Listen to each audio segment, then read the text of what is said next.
Signos vitales. Signos vitales. Resalta los aspectos positivos del hombre y su mundo, porque el futuro comienza hoy. Signos vitales, con el pastor José Brown. Buen día, amables buscadores de signos vitales, signos de vida, signos de significado, de trascendencia. En estos 20-25 minutos de reflexión, quiero, juntamente con ustedes, encontrar alguna respuesta, alguna luz al tema que está colocado en el tablero. Dios, uno o trino, unidad o trinidad. ¿Por qué este tema, amable televidente y buscador? Porque hay dos grandes grupos, unos que piensan que Dios es uno solo y piensan bien, y otros que pensamos que Dios es uno solo, pero en tres formas, en tres manifestaciones. Pertenezco hace algunos meses a un grupo de amigos de chat, a un grupo que nos conocimos por allá en los años 73, 75, estudiosos e inquietos de la Biblia, y que después de 40 años, poco más, nos hemos reencontrado en un grupo virtual, en un chat, y se presentan muchas preguntas y muchas inquietudes. Y en estos años, que son bastantes, 40, se ha ido como decantando y pendulando las tendencias, desde el extremo del que sueña, del que tiene visiones, del que tiene manifestaciones en otras lenguas angélicas, y mensaje, y profecía, y bueno.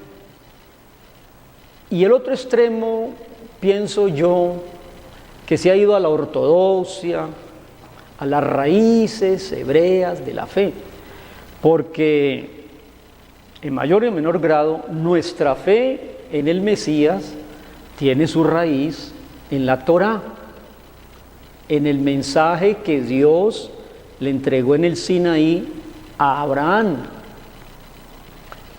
La ley, los profetas, los salmos, o lo que se conoce, que para muchos es a veces un poco ofensivo, el Antiguo Testamento. Entonces, Jesús se presenta como el cumplimiento de todas esas profecías, como la culminación de toda esa ley, como el cumplimiento de todas esas demandas de la ley. Pero su pueblo, a los suyos vino y los suyos no lo recibieron, lo rechazaron. El pueblo, digámoslo, el pueblo judío, que es un genérico de Israel, pueblo de Israel, rechazó al Mesías Jesús, aunque algunos lo aceptaron. Los apóstoles y los primeros y grandes paladines de la fe siempre eran judíos, y eso fue cambiando poco a poco hasta el llamado que Dios hace a un judío muy sabio, Saulo, y se convierte por la fe en el Mesías en el gran Pablo.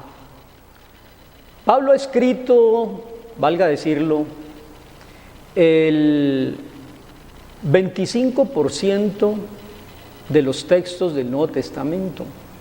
Entonces vale la pena estar atento al maestro Pablo, Saulo de Tarso. Y equivale de 66 libros que componen todo el compendio bíblico. Pablo ha escrito, por decir algo, el 25%. Entonces ha escrito con gran acierto un porcentaje significativo de lo que es todo el mensaje bíblico. Quiero en esta reflexión en un tono tranquilo y amable. Entender que el problema parte de aquí, de lo que dice el tablero. ¿Seguimos pensando en que Dios es uno o entendemos que Jesús es Dios? Pero si Jesús es Dios, entonces el Padre se quedó en el cielo y el Padre también es Dios. Pero cuando Jesús murió, subió al cielo, envió a su Espíritu, el Espíritu Santo, que también es Dios. Entonces, yo he querido en esta reflexión arrojar luz sobre ese tema de unidad y Trinidad. Lo primero que tengo que decir es que el ser humano, el hombre, fue creado inicialmente en 3 dimensiones. El ser humano tiene 3 dimensiones, ¿no? La parte espiritual, la parte de conocimiento del alma y el cuerpo, o sea, la parte material. Quiero empezar diciendo, amable buscador, que si yo separo el alma y el espíritu de mi cuerpo, muero. Entre otras cosas, el significado de la palabra muerte es separación. Se separó la parte visible y material de la parte invisible e inmaterial, y entonces el cuerpo muere. Con Dios no pasa eso. Hablando yo con algunos maestros de Torá, rabino, me decía que el más grande problema que el judaísmo tiene es el versículo inicial de la Biblia, donde la palabra Dios es plural. Hagamos al hombre a imagen y semejanza. Hagamos. Ellos han entendido, por no querer mirar a Jesús preexistente y presente en esa Trinidad, que Dios consultó con ángeles. Entonces, el Elohim, Bereshit bara Elohim, en el principio Dios creó, ese Elohim es un plural. Me decía este maestro que es uno de los grandes problemas que ellos enfrentan. Ellos hablan de la unicidad de Dios, Ejad, Dios es uno. Inclusive que hay pasajes, por ejemplo, en el Evangelio de Juan, donde Jesús sana a un paralítico en Betesda, y en el verso 17 del capítulo 5 dice: mi padre hasta ahora trabaja y yo trabajo. Y en el 18, los judíos procuraban matarlo a Jesús, porque no solamente había hecho ese milagro en el paralítico en un día sábado, quebrantando el sábado, que es un pilar de la ortodoxia judía, no solamente porque quebranta el día de reposo, sino que también dice que Dios es su propio Padre, haciéndose igual a Dios. Jesús es Dios en forma humana. Yo quiero a los que participan en este grupo virtual, en este chat, que no nos dejemos mover de esa gran verdad. ¿Por qué esa gran verdad? Mire, Andrés encontró a Jesús y vino y buscó a su hermano Simón y le dio la mejor noticia. Simón, que después fue el gran apóstol Pedro, Simón, hemos encontrado al Mesías. ¡Qué maravilloso!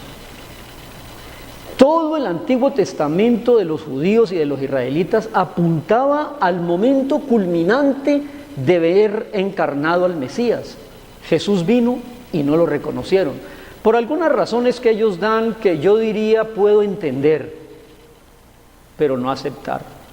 Ellos querían un Mesías que los hiciera cabeza de naciones, como serán un día, que volvieran a Jerusalén como volverán un día, que conquistaran toda la tierra prometida como la conquistarán un día, que la tierra fuera llena del conocimiento de Dios el Padre como las aguas cubren la mar, que lo lograrán un día. Pero lo que ellos no entendían es que primero llegaba el Mesías sufriente y luego llegaría el Mesías reinante. Cuando Jesús estuvo en medio nuestro y en medio de sus compatriotas, ellos miraban sus milagros y el cumplimiento de las profecías y decían, este puede ser. Entró en un burrito triunfal a Jerusalén en la primera Pascua que se celebraba con Jesús, y resulta que ellos gritaban, Hosana, bendito el que viene, el hijo de David. Pero 8 días después fue muerto en una cruz. Entonces dijeron, este no era, no nos hace nación poderosa. En vez de construirnos el templo, dice que ni piedra sobre piedra quedará. Entonces no era.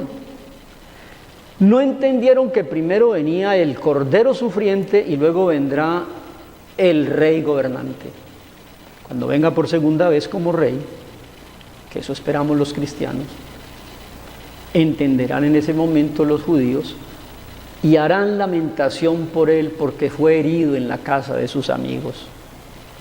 Y todo ojo le verá. Pero bueno, unidad o Trinidad. Hay que aclarar un término. Bueno, decía yo allí que nosotros también somos trinitarios, pero tenemos que estar unidos. El día que se separe el alma nos vamos a morir. Con Dios no pasa eso, porque Dios es vida. El Padre es vida, el Hijo es vida y el Espíritu Santo es vida. En San Juan, capítulo 5, verso 26, dice claramente Jesús, porque como el Padre tiene vida en sí mismo, así también ha dado al Hijo tener vida en sí mismo.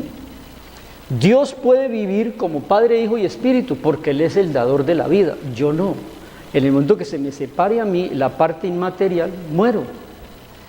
Eso que quede bien claro y que espero entendamos lo que es la Trinidad y tratemos de explicarla desde el punto de vista del judío, del que está en el Antiguo Testamento y que no cuenta con la gran ayuda del Espíritu Santo. Entonces, cuando Jesús moría en la cruz, aquí está la cruz, tuvo un avisito aquí, que es el famoso, la cruz. Cuando Jesús murió en la cruz, se escribió aquí el famoso INRI. Ese INRI está compuesto de la letra hebrea Yud, Bad, Hei, Bad, Hei. De estas 4 letras, 1, 2, 3 y 4. Esta es Jesús de Nazaret, Rey de los judíos. Pero estas 4 letras así son el nombre del Dios eterno, lo que se conoce como el tetragramatón. Cuando vieron que Pilato puso sobre la cruz el motivo por el cual estaban allí matando a esa persona, escribió Jesús de Nazaret, Rey de los judíos, y cada una de esas palabras empieza con una letra del tetragramatón. Entonces le dijeron, quita ese aviso. Él decía eso. La respuesta de Pilatos fue, y qué bueno para que nosotros lo tengamos muy en cuenta, lo escrito, escrito está. Y así se quedó.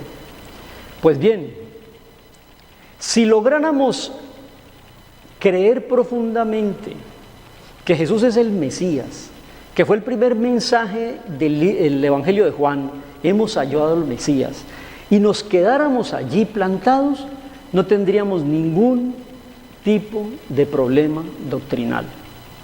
Volver a las raíces o irnos solo a la búsqueda de la éxtasis y el sueño por el Espíritu Santo, creo que son 2 extremos a los cuales hay que evitar un poco. No todo depende de los sueños y lo que soñó el pastor de turno para decir que eso es la revelación final de Dios, no. Pero no tenemos que irnos tampoco a la ortodoxia rigurosa de los 613 mandamientos para decir que el que no los cumpla entonces está siendo infiel al Dios del Antiguo Testamento. No. El cumplimiento de toda la ley se dio en el Gólgota, amable televidente y buscador. Jesús es el cumplimiento de todas las demandas de la ley. Así como había un sistema sacrificial, Él murió sacrificado cumpliendo esa ley sacrificial. Quiero darle un resumen y espero que usted esté de acuerdo conmigo en esto. El resumen de todo el Antiguo Testamento, que es mucho decir, 39 textos, lo hizo en forma magistral Juan Bautista. Juan Bautista es un personaje que de los nacidos de mujer nadie lo supera. Es un personaje extraordinario. Y ese personaje maravilloso predicaba el bautizo en agua para arrepentimiento al pueblo de Israel, preparando el camino del Mesías. Cuando lo vio llegar a ser bautizado, resumió todo el Antiguo Testamento con esta frase: allí viene el Cordero de Dios que quita el pecado del mundo. Hasta ese momento todos los sacrificios de corderos en el templo lo que hacían era apaciguar la ira de Dios hasta el próximo año que volvían a tener la expiación, o las veces que tenían que ir al templo a hacer sacrificios por los pecados. Cuando lo ve venir dice: este es el Cordero preparado desde antes de la fundación del mundo, y este es el que va a satisfacer toda la ley y todos los profetas. El sacrificio final y último. Por eso se acabaron los sacrificios. ¿Qué son las fiestas? Las 7 fiestas son sombras que se cumplen en la persona de Jesús. La Pascua es la redención. Shavuot es la llegada del Espíritu Santo, cuando les entregan la Torá. La Torá fue entregada en forma de texto o de pergamino o de escrito en el Sinaí, pero fue entregada en forma del Espíritu Santo en Pentecostés. Y esas 2 fiestas coinciden perfectamente. En el momento de la Pascua judía estaba Cristo muriendo en la cruz, coinciden perfectamente. En el momento de estar recibiendo en el Sinaí Moisés, que bajó la ley, en ese mismo momento era Pentecostés, la visita para quedarse del Espíritu Santo. Así que mis amados hermanos y buscadores, estamos frente a un solo mensaje. Yo podría decir, sin temor a equivocarme, que tiene razón el salmista David cuando en el Salmo 119, 160 dice: la suma de tu palabra es verdad. ¿Cuál es la suma de tu palabra? El Antiguo Pacto y el Nuevo Pacto, el Antiguo Testamento y el Nuevo Testamento, o la Torá y el Nuevo Testamento, llámelo como quiera, pero esa palabra en suma, el dado a los judíos y el dado a los gentiles, la suma de tu palabra es la verdad. ¿Qué quiero decir yo con eso? Que en el pueblo de Israel se dieron las insinuaciones y sombras de lo que se cumplió plenamente en Jesús en el Nuevo Testamento. El INRI, allí está el Mesías, el cumplimiento de todo. Hemos hallado al Mesías. Pero, ¿cómo se puede explicar esto, amables televidentes, a las personas que quieren regresar a las raíces hebreas? Pues no sé si peque por simplista. Aquí está en el Antiguo Pacto, en el Antiguo Testamento, el pueblo de Israel. Y aquí está en el Nuevo Pacto el pueblo gentil. Gentil es el genérico de gentes, de gentilicio, de muchedumbres, de no judíos. Cuando Jesús muere en la cruz, parte la historia en 2, antes de Cristo y después de Cristo, un pacto anterior y un pacto nuevo en su sangre. Entonces, el día de Pentecostés es derramado el Espíritu Santo a los que creen en Jesús. ¿Tiene Espíritu Santo Israel? No tiene. No tiene. ¿Por qué, Pastor Brown? Por una razón muy sencilla, amable televidente. Jesús, cuando estuvo con nosotros, dijo uno de los versículos que yo creo que son más contundentes y aclaratorios. Cuando él hablaba de la muerte y tuvo que hablar varias veces de la muerte, sus discípulos no podían aceptar. ¿Cómo es posible que nuestro líder vaya a morir? ¿Cómo es posible que el Imperio Romano destruya a nuestro líder? ¿Cómo es posible que Dios tenga que morir? Ellos no entendieron el sacrificio de Cristo en la cruz. A Jesús no lo mataron los romanos, Él se entregó como sacrificio. A Él no lo asesinan, Él ofrece su vida. Él es la vida. ¿Por qué? Porque la ley exigía la muerte del sacrificio para poder que tuviese perdón. Murió Jesús como sacrificio y nos perdonó. Entonces miren este verso. Jesús lo dice varias veces. Les conviene que yo me vaya, les conviene que yo muera, porque de esa forma volveré cuando resucite y les envío el Espíritu Santo, que es Jesús glorificado, que es Jesús en forma espiritual como es Dios, para morar en cada uno de nosotros.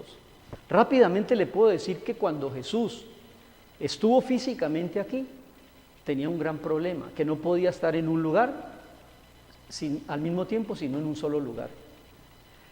Les conviene que me vaya, porque cuando envíe el Espíritu Santo puedo estar en todas épocas y en todos los lugares al mismo tiempo. ¿Y qué hace el Espíritu Santo? Nos ilumina para entender que Jesús es el Mesías. Por eso los judíos no han entendido que Jesús es el Mesías, porque ellos no han tenido al Maestro, al Consolador, a la luz que es el Espíritu Santo. A nosotros nos convino que se fuera porque nos mandó al Espíritu que nos guía a toda la verdad. Entonces aquí viene algo muy curioso con lo que quiero redondear la idea y terminar. ¿Cómo hacen los del Antiguo Testamento, los judíos tan sabios, tan estudiosos de la Torá y tan admirados? Dios los bendiga. Los patriarcas, las matriarcas, las raíces, la promesa, la gloria, la Torá, la historia, toda es judía. Dios bendiga a Israel.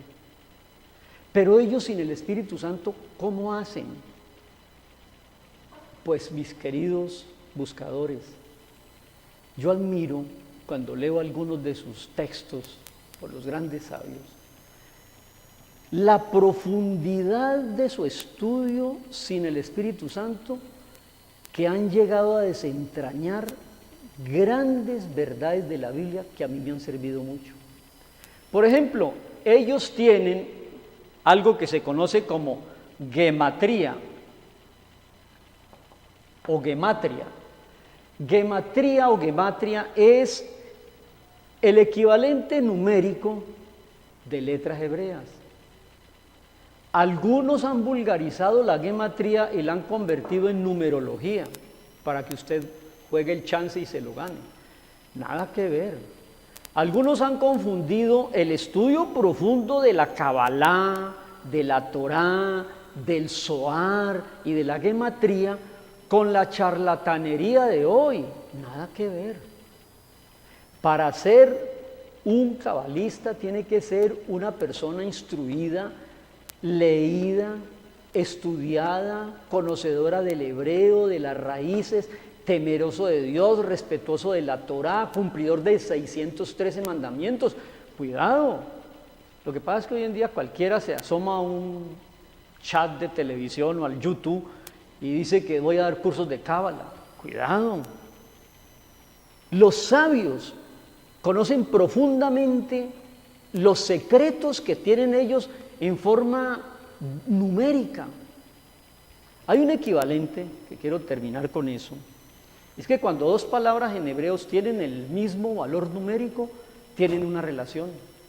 ¿Cómo lo llamamos nosotros aquí? Concordancia. Cuando hay un versículo que toca un tema y hay otro que lo amplía, concuerdan. Dios en hebreo se escribe con 4 letras, la Yud, la Hei, la Bat y la Hei. Esto equivale a J, esto equivale a H, y aquí se repite la otra H, y esta es la B o la doble B. Ellos escriben de izquierda a derecha. O sea que el nombre de Dios es GHBH, que algunos le han puesto las vocales G o BA. Eso es más o menos la explicación de ese nombre. ¿Cuánto vale la Yud? 10. ¿Cuánto vale la Hei? Vale 5. Esta otra Hei vale 5. Y esta Bat vale 6. O sea que el nombre de Dios, numéricamente, tiene un valor de 26. Fíjense ustedes, amables buscadores, que cuando yo encuentre otro equivalente numérico a 26, tengo que prender las alarmas y decir, hay una relación entre las dos. La primera letra del alfabeto es Aleph, que es esta letra. Y esta letra tiene 3 características, una Bat y 2 letras Yud. La Bat vale 6 y la Yud vale 10 y esta vale 10. ¿Cuánto suma esto? 26. Aquí hay una equivalencia. Estas 4 letras y esta palabra, esta letra primera, tienen el mismo valor numérico. ¿Qué está diciendo eso allí? Que Dios, el tetragramatón, tiene el valor de 1, pero esta letra Aleph tiene 3 características, 2 Yud y una Bat. Hay 3 que forman una letra, 3 que son 1. Ahí está esbozada la Trinidad. Jesús es Dios, Jesús es el Mesías, es el cumplimiento de la profecía, es el cumplimiento de todo. No nos vamos al extremo de solo buscar del Espíritu el sueño y el éxtasis, ni nos vamos al extremo de solo creer y cumplir los 613 mandamientos. ¿Cómo se da la presencia de Dios en mí? Ellos buscan la Shejiná en el Antiguo Testamento cumpliendo 613 mandamientos. Nosotros tenemos al Espíritu, que es la Shejiná de Dios, porque Jesús nos la mandó. Porque al creer en Jesús, creemos en la presencia de Dios. Conclusión. ¿Quién dice la gente que soy yo? Y Pedro, siendo judío y muy ortodoxo, le dijo, tú eres el Mesías, el Hijo del Dios vivo. ¿Sabe qué le contestó Jesús a Pedro? Se quedó viéndolo y le dice, Pedro, eso no te llegó por tu pensamiento, eso no te le reveló ni carne ni sangre, eso no es porque tú eres muy inteligente, eso te lo ha revelado mi Padre que está en los cielos, el Espíritu Santo. Amables televidentes, somos creyentes en un solo Dios en 3 manifestaciones. No somos triteístas, no tenemos 3 dioses, Dios Padre, Hijo y Espíritu Santo. 3 dioses distintos. Tenemos un solo Dios en 3 manifestaciones. Somos trinitarios, no triteístas. ¿Será que eso ayuda un poco a entender por qué hay 2 pueblos? Un pueblo que es Israel, que rechazó a Jesús como Dios, y un pueblo que es la iglesia, que Jesús resucitado en la forma del Espíritu Santo nos dio la gran lección de entender que Él es Dios hecho hombre. Aquí está, con la equivalencia numérica. Hay una diferencia muy grande entre numerología y gematría. Dios se manifiesta a través de esa equivalencia numérica a los del Antiguo Testamento que no tienen el Espíritu Santo. A nosotros nos revela grandes misterios y verdades, como lo vemos en el Nuevo Testamento. ¿Qué queremos esperar? Pues esperemos no que nosotros los creyentes cumplamos las leyes del Antiguo Testamento que cumplió Jesús, sino que los del Antiguo Testamento, por la gracia de Dios, vean en Jesús el Mesías. Esa es una buena conclusión. Pablo, el gran teólogo Pablo, conocía todo el Antiguo Testamento, la ley y los profetas, fariseo de fariseos, circuncidado al 8º día, riguroso cumplidor.